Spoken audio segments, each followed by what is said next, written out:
রেখে আমি এখন রব দেখতে না ওরে বাবা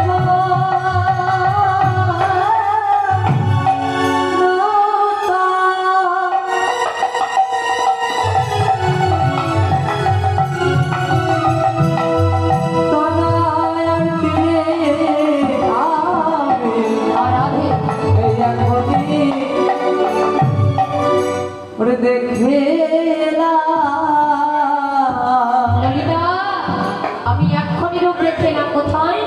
মধুর মুখমণ্ডল যেটি শারদ সদাকর মধুর মুখমণ্ডলটা কেমন এই যে দেখ বলেছিলাম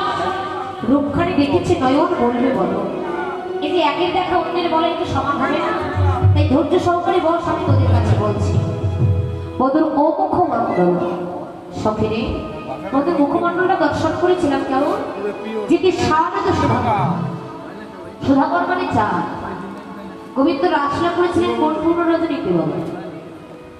শারদীয় পূর্ণ রজনীতে কেন